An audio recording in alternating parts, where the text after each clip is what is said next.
सभी मसीही भाई बहनों को यीशु के नाम में शालोम, प्रेज द लॉर्ड, जय मसीह की। यीशु द सेवियर मिनिस्ट्री और प्रभु यीशु मसीह में आपका भाई जेम्स आप सभी का इस बाइबल अध्ययन कार्यक्रम में एक बार फिर से बहुत बहुत स्वागत और परमेश्वर का धन्यवाद करते हैं।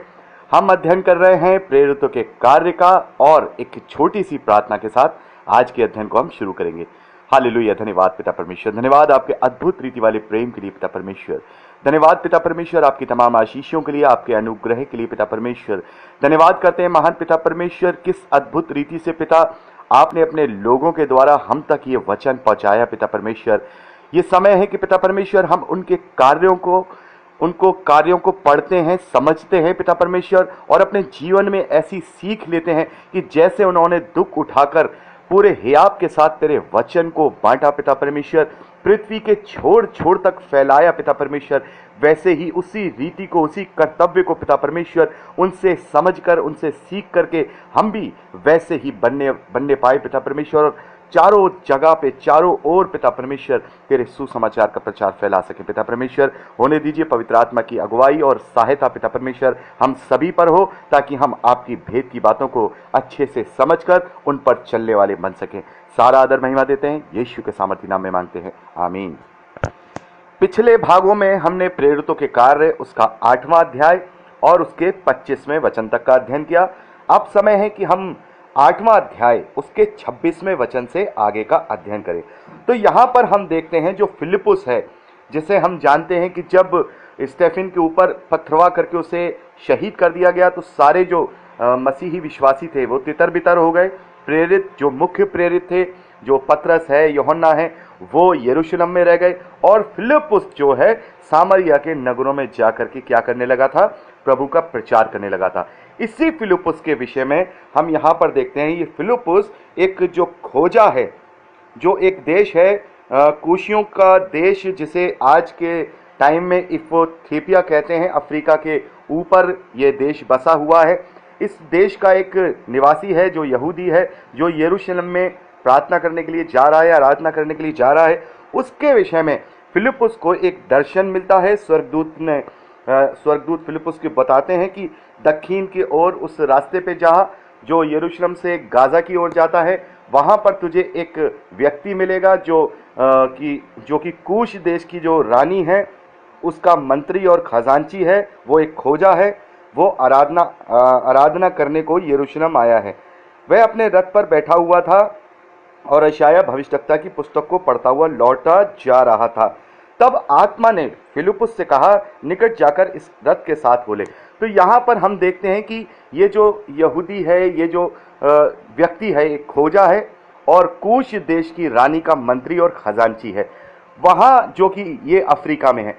तो यहाँ एक आत्मा का जो कार्य था कि तुम लोग तो यहाँ अपने यरूशलेम में, इस इज़राइल में, आसपास के इलाकों में प्रभु के वचन का प्रचार कर रहे हो। ये एक तरीका था आत्मा का कि और लोगों तक ये सुसमाचार फैले। तो ये फिलिपुस को आदेश दिया गया, क्योंकि उसको भी कहीं ना कहीं परमेश्वर ने जरिया बनाया होगा कि वो जाकर कूश देश में सुसमाचार का प्रचार करे। फिलहाल इसके विषय में हम कोई बात बाइबल में नहीं पाते, लेकिन हाँ, हम ये समझ सकते हैं कि इसी प्रकार से ये जो चैप्टर दिया गया है, ये जो बात दी गई है, वो इसीलिए दी गई है कि इसी प्रकार से बहुत सारे इंसिडेंट और प्रेरितों और चेलों के साथ हुए होंगे जो दूर दूर देश के रहने वाले हैं। क्योंकि हम जानते हैं जब पर्शियन जो फारसी लोग थे, उन लोगों ने जब इजरायली लोगों को जब तितर बितर किया था, तब ये जो इजरायली लोग थे, और उसके बाद हम देखते हैं यूनान के राज्य में भी बहुत सारे जो इजरायली है वो तितर बितर हो गए थे। तो जो इजरायली है वो पूरे ऑल ओवर वर्ल्ड में कहीं ना कहीं फैल गए थे, लेकिन वो आराधना करने के लिए कभी ना कभी जब भी उन्हें समय मिलता था, वो एक बार यरूशलेम जरूर आया करते थे, उस मंदिर में जरूर आया करते थे जहां वो आराधना किया करते थे। तो ऐसे इंसिडेंट और भी चेलों के साथ हुए होंगे, ताकि जो प्रभु का सुसमाचार है वो पृथ्वी के छोर छोर तक इस प्रकार से फैले। क्योंकि जो मेन प्रेरित हैं या चेले हैं, उनका कार्य अभी यरूशलेम, उसके आसपास मेडिटेरियन सी, जिसे भूमध्य सागर कहते हैं, उसके आसपास के जो देश हैं उनमें फैलेगा। लेकिन अभी फिलहाल केवल यरूशलेम और उसके बाद जो ऊपर सामरी जो स्टेट है, वहाँ पर ये सारे चीज़ें हो रही हैं। तो यहाँ पर प्रभु का आत्मा फिलिपुस को ले गया। वो यशायाह भविष्यद्वक्ता की पुस्तक पढ़ रहा था और वो वही चैप्टर पढ़ रहा था जिस चैप्टर में प्रभु यीशु मसीह के वध होने के विषय में भविष्यवाणी थी। तो उसे समझ में नहीं आ रहा था। तो फिलिप्पुस उसके साथ उस रथ में गया और उसको फिर शुरू से लेकर लास्ट तक जो यशाया भविष्यद्वक्ता की जो पुस्तक है उसके विषय में जो भविष्यवाणियां प्रभु यीशु मसीह के विषय में की गई हैं वहां उसको विस्तार से समझाई। और तब उसने क्या किया, उसने विश्वास किया और तुरंत उसने जगह देखी जहां एक जल था। फिलिप्पुस ने उसे बपतिस्मा दिया और वो आनंद से अपने मार्ग को चला गया। वो जो खोजा था वो अपने मार्ग को चला गया और फिलिप्पुस वापस जो है फिलिप्पुस को आत्मा ने वहां से लोप कर दिया और वापस उसे एक शहर में ले गया जहां पर वो सुसमाचार सुनाता गया। वो अशदोद नामक एक शहर है जो इजराइल से बिल्कुल जिसे कहते हैं समुद्र तट, जो मेडिटेरियन सी है उसके समुद्र तट के बिल्कुल लगा हुआ शहर है। वहां से जब वो कैसरिया को गया तो सारे रास्ते वो प्रभु के सुसमाचार का प्रचार करता रहा। तो ये इंसिडेंट, ये एक बात यहाँ पर इसलिए दी गई उस खोजे के विषय में कि यहाँ पर हम देखते हैं कि इसी प्रकार से प्रभु का जो वचन है, परमेश्वर का जो प्रचार है वो इसी प्रकार से फैला और जो प्रेरित हैं उन्होंने इस प्रचार को एक कलीसियाई रूप दिया। यानी कलीसियाएं बनती गईं और बड़ी होती गईं और दूर दूर देशों में कलीसियाएं फैलती गईं। इसका हम आगे अध्ययन करेंगे कि कैसे पतरस जगह जगह जाकर के जो है लोगों पे सुसमाचार फैलाते थे और कलीसियाओं को बनाते थे। वैसे ही आगे आने वाले समय में जो शाऊल है, हमने देखा जो शाऊल है जो कलीसिया को बहुत सता रहा था और जो स्टीफन है उसके वध में भी उस शाऊल का हाथ था। वो हम देखते हैं उसका कैसे हृदय परिवर्तन होगा। अभी हम इस 9वें अध्याय में यही बात पढ़ेंगे। अभी इसके 8वें अध्याय में हमने ये सारी बातें पढ़ी कि इस प्रकार से प्रभु का वचन फैला। अब बात करते हैं 9वें अध्याय की। 9वें अध्याय में हम जब पढ़ते हैं तो यहाँ जो शाऊल है वो शाऊल पूरी रीति से जो मसीही विश्वासी लोग हैं उनको सताने के ऊपर उतारू है और वो जा रहा है यरूशलेम की दमिश्क जो यरूशलेम के पास एक शहर है जो आज का हम देखेंगे। आज भी दमिश्क नाम से एक सिटी है और वो देश जॉर्डन, जिसे जॉर्डन देश कहा जाता है, उसकी राजधानी है। इजराइल से लगा हुआ है। उस समय में वो इजराइल का ही हिस्सा हुआ करता था। अभी वो फिलिस्तीन के पास अलग एक देश है जॉर्डन, उसमें उसकी जो राजधानी है उसे दमिश्क कहा जाता है जो इजराइल के पास ही है। तो यहाँ पर हम देखते हैं कि जो दमिश्क में मसीही विश्वासी रह रहे हैं उनको सताने के लिए एक अधिकार महायाजक से प्राप्त करने के लिए जाता है कि चिट्ठी लिखवा ले, एक ऑर्डर लिखवा ले कि दमिश्क में रह रहे लोगों को क्या कर सके, वो वहां से उन्हें मार सके, उन्हें बंदी बना सके और बंदी बना करके यरूशलेम में ला सके। तो वो ये सारी चीजें अपने अधिकार, ये चिट्ठी विट्ठी ले करके दमिश्क के रास्ते पर चलने लगा और जैसे ही दमिश्क के निकट पहुंचता है तो यहाँ पर मैं चाहूंगा हम वचन को पढ़ लेते हैं। 3रे वचन 9वां अध्याय प्रेरितों के कार्य। परंतु चलते चलते जब वह दमिश्क के निकट पहुंचा तो एकदम आकाश से उसके चारों ओर ज्योति चमकी और वह भूमि पर गिर पड़ा और यह शब्द सुना, हे शाऊल तू मुझे क्यों सताता है? उसने पूछा, हे प्रभु तू कौन है? उसने कहा, मैं यीशु हूं जिसे तू सताता है। परंतु अब उठकर नगर में जा और जो तुझे करना है वह तुझसे कहा जाएगा। जो मनुष्य शाऊल के साथ थे वे एकदम से हक्के बक्के रह गए क्योंकि वो आवाज तो सुनते थे लेकिन किसी को देखते नहीं थे। तब शाऊल भूमि पर से उठा। जब उसने आंखें खोली तो वो अंधा हो चुका था, उसे कुछ नहीं दिखाई दे रहा था और वह उसका हाथ पकड़ के जो लोग उसके साथ थे उसे दमिश्क में ले आए। वह 3 दिन तक देख ना सका और न खाया और ना ही पिया। तो यहाँ पर हम देखते हैं कि शाऊल को इस प्रकार से प्रभु यीशु मसीह दर्शन देते हैं। ये वही शाऊल है जो अब पौलुस के रूप में प्रभु का प्रचार करेगा और अन्य जातियां हैं उनमें प्रभु के प्रचार को लेके जाएगा और बहुत सारी कलीसियाओं का निर्माण करेगा।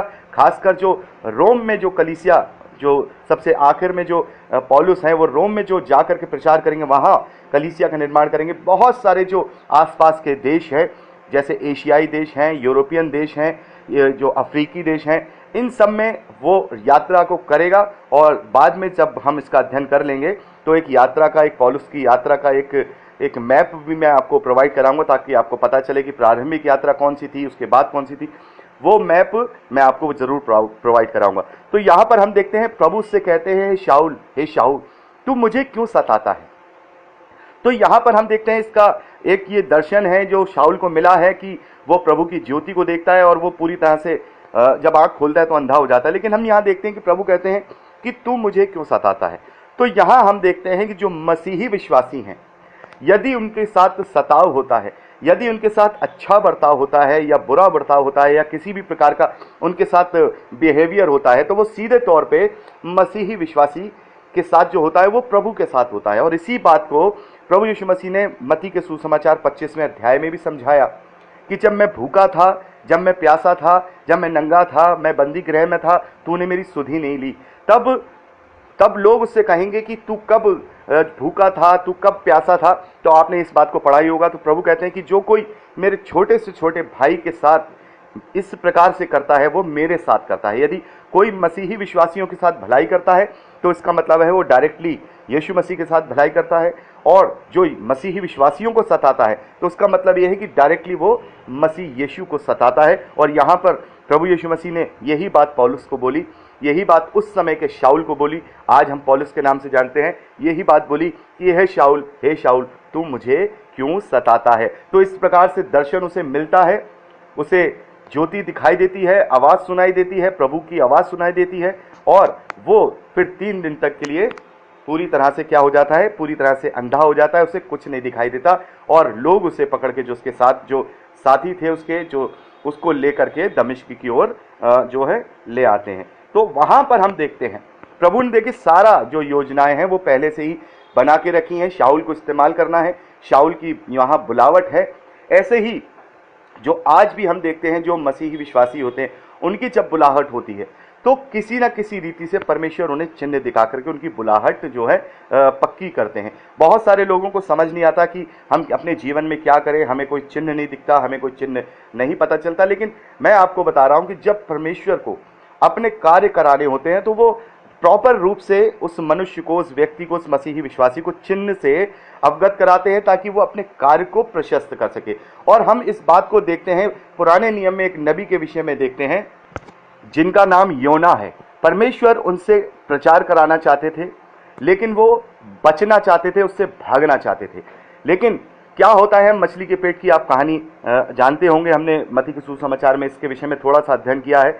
लेकिन जब हम योना नबी की पुस्तक को पढ़ेंगे तो उसको में भी हम इसका अच्छे से अध्ययन करेंगे। योना नबी के जीवन से हमें पता चलता है कि कैसे हम परमेश्वर की इच्छाओं से, परमेश्वर की आज्ञाओं से भाग नहीं सकते। इसी प्रकार से योना को भी घेर घार के परमेश्वर ने अपना कार्य कराया कि वो नहीं चाहता था, लेकिन सारी उसके जीवन में ऐसी व्यवस्थाएं बनी कि वो प्रचार करने गया जहां परमेश्वर चाहते थे। और वो 3 दिन और 3 रात तक एक जंतु के पेट में भी रहा और उस जंतु ने भी उसे वहीं उगला जहां परमेश्वर उसको भेजना चाहते थे, उसी के तट पर जो है उगला।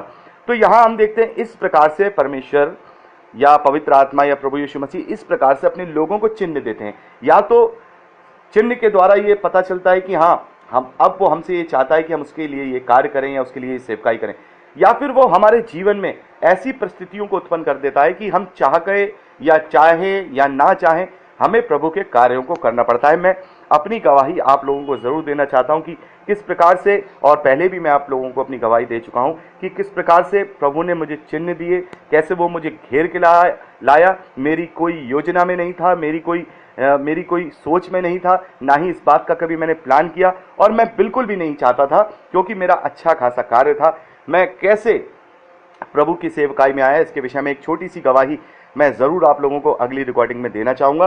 तो यहाँ पर हम देखते हैं कि पौलुस को, जो शाऊल था, उसको प्रभु यीशु मसीह ने एक दर्शन दिया है और वो इस वक्त 3 दिन के लिए अंधा हो जाता है और लोग उसे दमिश्क में लेके आते हैं। और फिर दमिश्क में क्या होता है ये हम अगली रिकॉर्डिंग में बात करेंगे। उससे पहले एक छोटी गवाही मैं अपने विषय में आपको ज़रूर दूंगा। प्रभु आप सबको आशीष दे। Praise the Lord.